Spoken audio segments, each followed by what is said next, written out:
नमस्कार, मी स्वाती गोडसे. आपण पाहत आहे न्यूज 18 लोकमत बुलेटिनमध्ये आपल्या सगळ्यांचं स्वागत. सुरुवातीला महत्त्वाची बातमी आहे पुण्यातून.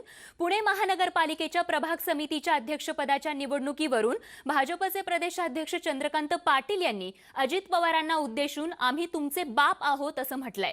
पुणे महापालिकेच्या 16 प्रभाग समित्यांमध्ये या 16 प्रभाग समित्यांसाठी निवडणूक झाली आहे. त्यापैकी 11 जागा या सत्ताधारी भाजपला मिळाल्या, 4 जागा राष्ट्रवादी काँग्रेसच्या वाट्याला आल्या, तर लकी ड्रॉ पद्धतीने चिठ्ठी टाकून ठरवण्यात आलेली एक जागा काँग्रेसच्या पारड्यात पडली आहे. मात्र चमत्कार होऊन सर्व 16 जागा आपल्याला मिळायला हव्या होत्या असं चंद्रकांत पाटील यांनी भाषण करताना भाजपच्या कार्यकर्त्यांना उद्देशून म्हटलंय. तर चंद्रकांत पाटील एवढ्यावरच थांबले नाहीत, तर अजित पवारांना पुढची स्वप्न पडतायत, पण त्यांनी त्यांची एनर्जी वाया घालवू नये. आम्ही तुमचे बाप आहोत असं चंद्रकांत पाटील यांनी भाषण करताना म्हटलंय. पुण्यात असं आहे की महानगरपालिका आपले काल 16 पैकी 11 प्रभाग समितीचे अध्यक्ष आपले झाले. 12वा आपण टॉसवर गेला, 12 झाले असते. माझा तर आग्रह असा होता की यावेळेला काहीतरी जादू करा आणि 16च्या 16 करून अजित पवारांना पुढची काही स्वप्न पडतात ते धक्का देऊन टाका किंवा जास्त काही एनर्जी वाया घालू नका. आम्ही पण तुमचे बाप आहोत.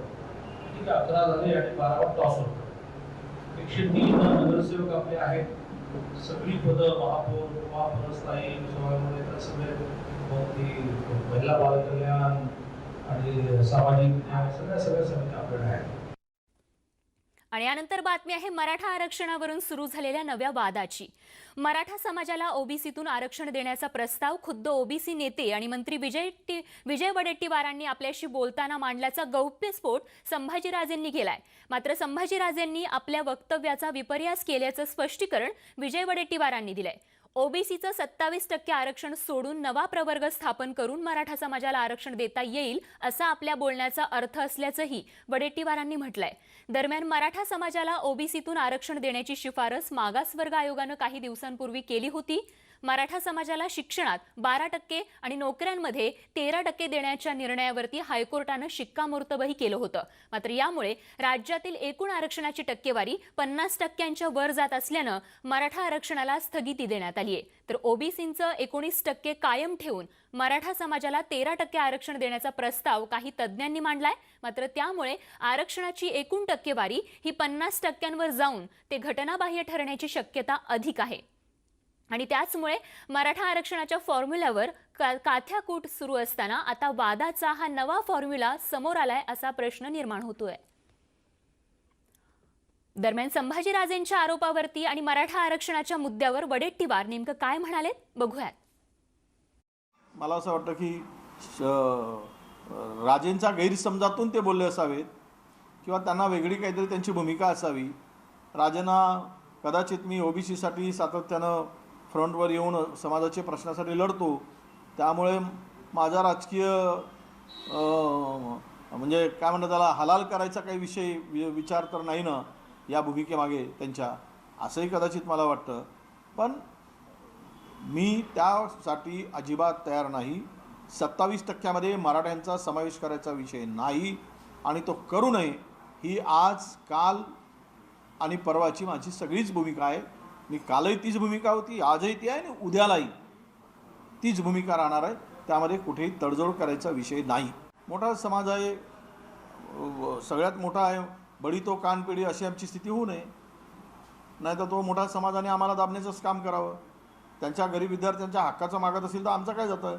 पण आमच्या कोट्यातून कशाला पहिलेच 52% समाज असतं, 52% ओबीसी असून 27% आरक्षण मिळत आहे. आणि त्यातल्या त्यात कुणबी समाज आत्ता ओबीसीमध्ये ऑलरेडी आलाच आहे. मग आता राहिले किती. तर त्यांनी त्या समाजाच्या न्यायासाठी त्यांनी लढत असताना राजांची भूमिका ही आमच्यावर अन्यायासाठी नसावी. कारण मग SC STचं धरलं तर तेही 50%च्या वर जाणार. आता अडचण तीच आहे. आता केंद्र सरकारकडून करून आणावं. सरकार आहे, राजे भारतीय जनता पक्षाचे खासदार आहेत. केंद्राकडे गेले की हा विषय लगेच मिळेल. पार्लमेंटमध्ये 10 मिनिटामध्ये हा विषय सुटायला वेळ लागणार नाही. तर मराठा आरक्षण आणि एमपीएससीची परीक्षा पुढे ढकलण्याच्या निर्णयावरून भाजप प्रदेशाध्यक्ष चंद्रकांत पाटील यांनी ठाकरे सरकारवर जोरदार निशाणा साधलाय। या सगळ्या गोंधळाला राज्य सरकार जबाबदार असून सरकारनं याबाबत तात्काळ तोडगा काढावा, अन्यथा राज्यातली परिस्थिती आणखीन बिघडेल असं मतही त्यांनी मांडलंय। आणि याच संदर्भात त्यांच्याशी याबाबत एक्सक्लुझिव्ह बातचीत केली आमचे पुण्याचे प्रतिनिधी चंद्रकांत फुंदे यांनी। मला सांगा, याचा काय गोंधळ झाला? कारण रद्दच करायची होती, पुढे ढकलायची होती, मग जाहीर का केली? अशा अनेक प्रश्न निर्माण होतात मुलांकडनं। आणि आपल्याला माहिती एमपीसी मुलं पुण्यात येऊन राहतात, त्यांचा खर्च, त्यांचं म्हणणं आहे मग आमचा खर्च झाला, आम्हाला मनस्ताप होतो, याची जबाबदारी कोणाची? तर हे सरकार हे प्रचंड गोंधळात असणारं, कन्फ्यूज असणारं सरकार आहे। एमपीएससीची परीक्षा असू दे, कोरोनाच्या विषयामध्ये वैद्यकीय सुविधा उपलब्ध करून देणं असू देत, मराठा आरक्षण असू देत, सगळ्या विषयामध्ये कन्फ्यूज, कोण यांचे सल्लागार आहेत काही कळायला मार्ग नाही। आणि त्यामुळे आता ते असं म्हणत आहेत की एमपीएससीची परीक्षा ही आम्ही कोरोनामुळे पोस्टपोन केली। मग कोरोनामुळे पोस्टपोन करायची होती तर ती वेळेत पोस्टपोन करायला हवी होती। प्रामुख्याने मराठा समाजाच्या मनामध्ये, मराठा समाजाच्या तरुण तरुणाच्या मनामध्ये हा संताप होता की बा तुम्ही एमपीएससीची परीक्षा घ्यायला निघालात, आमच्या आरक्षणाचं काय? तर ते आरक्षणाचं काय हा विषय बाजूलाच राहिला।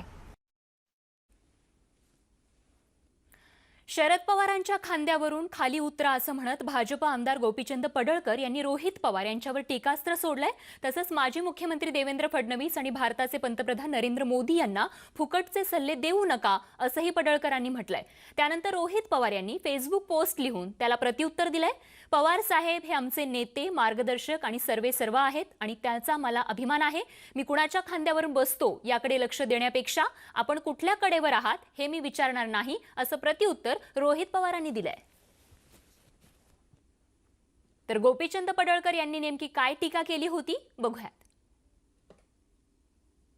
रोहित पवार रोज टीव्हीवरती, ट्विटरवरती नरेंद्र मोदी साहेबांना, फडणवीस साहेबांना सल्ले देतात। त्यांना त्यांची उंची फार वाढल्यासारखं वाटतं, पण त्यांना अजून माहीत नाही ते शरद पवारांच्या खांद्यावरती बसून त्यांची उंची मोजतात। रोहित दादा, तुम्ही शरद पवारांच्या खांद्यावरून खाली उतरा, म्हणजे तुम्ही किती खुजे आहात तुम्हाला कळेल। हे मिरज गाव आहे, या मिरज गावमध्ये गावातला हा रस्ता आहे। तुम्हाला साधा गावातला रस्ता करता येत नसेल आणि तुम्ही देशाच्या नेतृत्वांना जर सल्ले देत असाल, ते सल्ले देण्यापेक्षा कर्जत मतदारसंघातील हे जे रस्ते आहेत, या रस्त्यावरून इतकी प्रचंड रहदारी आहे आणि या रहदारीमध्ये तुम्हाला लोकांचे प्रश्न जाणून घेणं गरजेचं आहे। आणि मी आपल्याकडून अपेक्षा करतो, आता राज्यामध्ये तुमचं सरकार आहे, येत्या काही दिवसामध्ये कर्जत विधानसभा मतदारसंघातील रस्ते तुम्ही लवकरात लवकर दुरुस्त करावेत, चांगले करावेत आणि मग बाकीच्या लोकांना सल्ले द्यावेत, एवढी तुम्हाला विनंती करतो।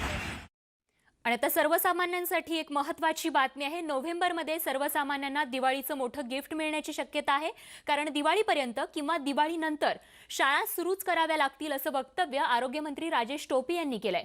तसंच ट्रेन्सही संपूर्णपणे रुळावर येण्याविषयी त्यांनी आशावाद व्यक्त केलाय। नोव्हेंबरपर्यंत संपूर्ण महाराष्ट्र अनलॉक करण्याची तयारी सुरू झाली असून टप्प्याटप्प्यानं अनलॉक केलं जाईल असं आरोग्यमंत्र्यांनी म्हटलंय। आता लॉकडाऊन हा विषय राहिलेला नाही, अनलॉक 5 आपण आता अनुभवतो आहेत। सर्व रेस्टॉरंट्स उघडलेले आहेत, बार्स उघडलेले आहेत। पुढच्या टप्प्यामध्ये आता शाळा कदाचित दिवाळीच्या दरम्यान नंतर आपल्याला कराव्या लागतील अशी परिस्थिती आहे। परंतु आता प्लेन्स बऱ्यापैकी सुरू झालेले आहेत, ट्रेन्स कदाचित 20 तारखेपासून सुरू होत आहेत।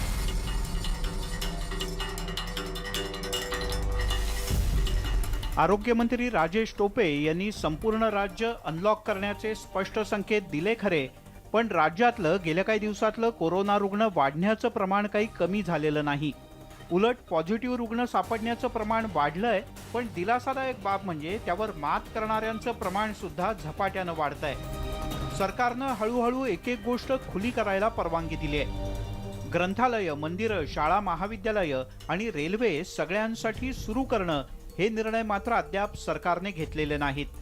अशातच विविध आंदोलनं आणि शेतकऱ्यांच्या समस्या या सरकारसमोरच्या मोठ्या अडचणी आहेत. या सगळ्यातून सरकारला आणि जनतेला सुद्धा मार्ग काढायचा आहे. राज्य सरकारनं अनलॉकचे पूर्णपणे संकेत या ठिकाणी दिलेले आहेत. असं असलं तरी प्रत्येकाला अनेक नियम पाळणं जे आहे ते बंधनकारक आहे. त्यामध्ये मास्क लावणं बंधनकारक राहील, त्याचबरोबर वारंवार हात धुणं आणि अंतराचा नियम पाळणं हे देखील प्रत्येकाला गरजेचं राहणार आहे. नाहीतर तुम्ही आम्ही करोनाचा प्रसार करण्यासाठी कारणीभूत ठरणार नाही ना, हे देखील महत्त्वाचं आहे. आरोग्य क्षेत्रातल्या तज्ज्ञांच्या अंदाजानुसार नोव्हेंबर आणि डिसेंबर महिना हा कोरोना रुग्णांचं प्रमाण वाढण्याच्या दृष्टीने महत्त्वाचा महिना असू शकतो. यावेळेला रुग्णसंख्या झपाट्यानं वाढेल. अशातच विविध आंदोलनं, शेतकऱ्यांच्या समस्या या सरकारसमोरच्या मोठ्या अडचणी आहेत. या सगळ्यातून सरकारला आणि जनतेला सुद्धा मार्ग काढायचा आहे. Bureau report, news 18 Lokmat. तर अनलॉक संदर्भात महाविकास आघाडीच्या नेत्यांमध्येच मतमतांतर असल्याचं स्पष्ट झालंय.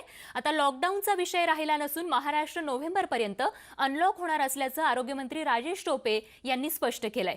राज्यात टप्प्याटप्प्यानं शाळा, धार्मिक स्थळं, व्यायामशाळा उघडण्यात येतील आणि नोव्हेंबरपर्यंत संपूर्ण महाराष्ट्र अनलॉक होईल असंही यावेळी त्यांनी म्हटलंय. तर तिथेच दुसरीकडे लॉकडाऊनबाबतचा अंदाज चुकल्याचं विजय वडेट्टीवारांनी म्हटलंय. सध्या अनलॉकसारखी स्थिती नसल्याचं देखील ते म्हणाले. आता सरकारमधील दोन नेत्यांमध्येच मतमतांतर असल्याचं यामुळे स्पष्ट झालंय. मला असं वाटतं की आपण ओपन अप केलेलं आहे. आता आपण बऱ्यापैकी रिस्क घेतलेली आहे अर्थकारणासाठी. सामान्य लोकांच्या खऱ्या अर्थाने त्यांचा जो आज ज्याचा हातावर पोट आहे अशा लोकांना आपल्याला बंद करण्याची भाषा चालूच शकत नाही. आणि म्हणून आता लॉकडाऊन हा विषय राहिलेला नाही. अनलॉक 5 आपण आता अनुभवतो आहेत. सर्व रेस्टॉरंट्स उघडलेले आहेत, बार्स उघडलेले आहेत. पुढच्या टप्प्यामध्ये आता शाळा कदाचित दिवाळीच्या दरम्यान नंतर आपल्याला कराव्या लागतील अशी परिस्थिती आहे. परंतु आता प्लेन्स बऱ्यापैकी सुरू झालेले आहेत. ट्रेन्स कदाचित 20 तारखेपासून सुरू होत आहेत. अशा अनेक गोष्टी आहेत की ज्या आपण आता नॉर्मल्सीकडे आणण्याच्या दृष्टिकोनातूनचा प्रयत्न करत आहोत. तो लॉकडाऊनचा कालावधीच मुळात चुकला होता की काय. ज्या वेळेस करायला पाहिजे होता त्यावेळेस केला गेला नाही, ज्यावेळेस करायला नको त्यावेळेस करायची पाळी आली. म्हणजे अशी सगळी परिस्थिती झाली. त्यानंतर आपण तब्बल 4 महिन्यानंतर 3 वेळा आपण 4 वेळा हे केल्यानंतर आपण पुढचा टप्पा गाठला. मला आता राजेशजी टोपेंचं तुम्ही मला ऐकवलं, कारण मी काल मला ऐकता आलं नाही. पण एक खरं आहे की अनलॉक करून यावरचं संकट पूर्णतः कमी होईल किंवा वाढेल. मी स्पष्टपणे सांगतो आहे, आत्ताची स्थिती कोरोनाची खरं म्हणजे अनलॉक म्हणजे करण्याची गरज नाहीच. कारण अनलॉक करण्याने संकट वाढणारच हे मला स्पष्टपणे दिसते आहे.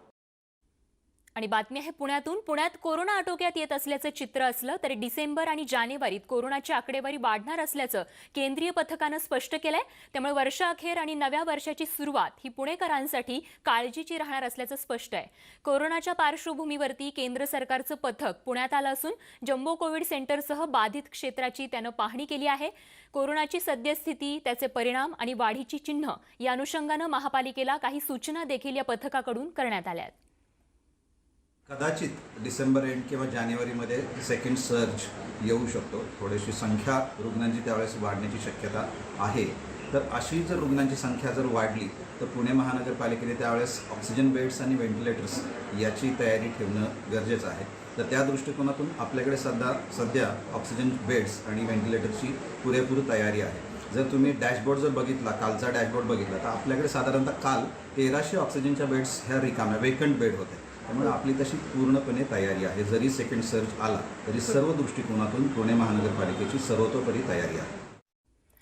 आणि पुण्याच्या ह्या बातमीसह बुलेटिनमध्ये अगदी छोटासा ब्रेक घेऊन लगेचच परत येतो. मात्र ब्रेक नंतर पावसासंदर्भातली अपडेट आपल्याला बघायची आहे. लगेचच परत येतो. बघत राहा न्यूज 18 लोकमत.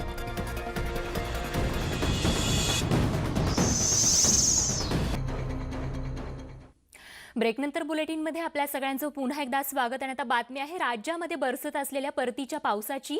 राज्यभरात अनेक भागात पाऊस सुरू झालाय. मुंबईतल्या नरिमन पॉइंटवरती ढगाळ वातावरण बघायला मिळालं, तर समुद्र किनाऱ्यावरही जोरदार वारा सुरू झाला असून या ठिकाणी देखील पाऊस सुरू झाल्याचं बघायला मिळतंय. तर कल्याण डोंबिवलीमध्ये पावसाला सुरुवात झाली आहे, तर तिकडे पुण्यातही आज पाऊस झालाय. अचानक आलेल्या पावसामुळे पुणेकरांची मात्र चांगलीच तारांबळ उडाली. ही नरिमन पॉइंट मुंबईमधली कल्याण पुणे मधली दृश्य आपण पाहतो. तर तिकडे कोल्हापूर शहरातही आज पाऊस झालेला आहे. तर पुढचे 48 तास कोल्हापूर जिल्ह्यात पावसाचा येलो अलर्ट जारी करण्यात आलाय. सोलापुरातही पाऊस झालाय, तर साताऱ्यातही मुसळधार पाऊस बरसला आहे आणि त्यामुळे शेतातील ज्वारी, बाजरी, भुईमूग या काढणीला आलेल्या पिकाचं मात्र मोठं नुकसान झालंय. तर पुढचे 3 दिवस राज्यभरात वादळी वाऱ्यासहही पाऊस पडेल असा अंदाज हवामान विभागानं वर्तवलाय. यानंतर बातमी कोकणातून. रत्नागिरी जिल्ह्यातल्या खेड तालुक्यात आणि परिसरात सायंकाळी 5 वाजल्यापासून मुसळधार पावसाला सुरुवात झाली आहे. अचानक मेघगर्जनेसह आलेल्या पावसामुळे शेतात काढणीला आलेलं उभं भाताचं पीक जे आहे ते अक्षरशः जमीनदोस्त झाल्याचं बघायला मिळत आहे. त्यामुळे भात पीक उत्पादक जे आहेत शेतकरी त्यांची निराशा झालेली आहे. मुंबई गोवा महामार्गावरती चौपदरीकरणाचं काम चालू असल्यानं अनेक ठिकाणी महामार्गावरती देखील चिखल झाल्याचं बघायला मिळतंय. अनेक सखल भागांमध्ये या ठिकाणी पावसाचं पाणी साचल्याचंही बघायला मिळालं.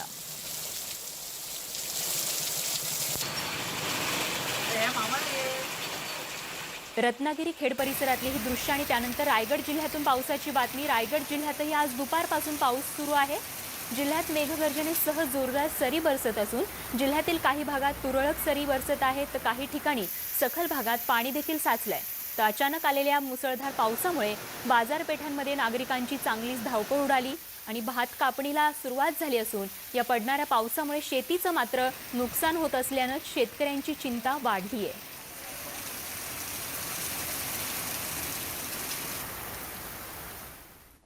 बघत पुढची बातमी. राज्यभरातील पोलीस अधिकाऱ्यांच्या पुन्हा बदल्या करण्यात आल्या आहेत. जयजीत सिंग यांची ATS प्रमुख म्हणून नियुक्ती करण्यात आली आहे, तर निकेत कौशिक यांना गुन्हे शाखेच्या सहपोलीस आयुक्त पदाचा कारभार देण्यात आलाय. तसंच बिहारचे सिंघम शिवदीप लांडे यांची पोलीस उपायुक्त पदावरून अप्पर पोलीस आयुक्तपदी बढती करण्यात आली आहे. बातमी आहे अभिनेत्री कंगना रनौत संदर्भात. कृषी कायद्याचा विरोध करणाऱ्या शेतकऱ्यांना निशाणा बनवून केलेल्या ट्विटसाठी बॉलिवूडची अभिनेत्री कंगना रनौत विरोधात गुन्हा दाखल करण्यात आलाय. कर्नाटकातील तुमकुरू जिल्ह्यातील एका न्यायालयानं शुक्रवारी पोलिसांना कंगना विरोधात गुन्हा दाखल करण्याचे आदेश दिले आहेत. आणि आता एक वेगळी बातमी आहे. काँग्रेस आमदार धीरज देशमुखांनी आईचा वाढदिवस अनोख्या पद्धतीनं साजरा केलाय. धीरज देशमुख यांनी आईला ओवाळलं, औक्षण केलं. सण असो व आमचा वाढदिवस, लहानपणापासून आई नेहमीच आम्हाला औक्षण करून आशीर्वाद देत असते. तर आज आईचा वाढदिवस असल्यानं आपण त्यांचा औक्षण करून त्यांचा आशीर्वाद घेतला आणि ईश्वरचरणी त्यांच्या दीर्घायुष्यासाठी प्रार्थना केल्याची प्रतिक्रिया त्यांनी दिली आहे. आणि बातमीसह या बुलेटिनमध्ये वेळ झाली इथेच थांबण्याची. थोड्याच वेळात ताज्या अपडेट्ससह लगेच परत येतो. बघत रहा न्यूज 18 लोकमत.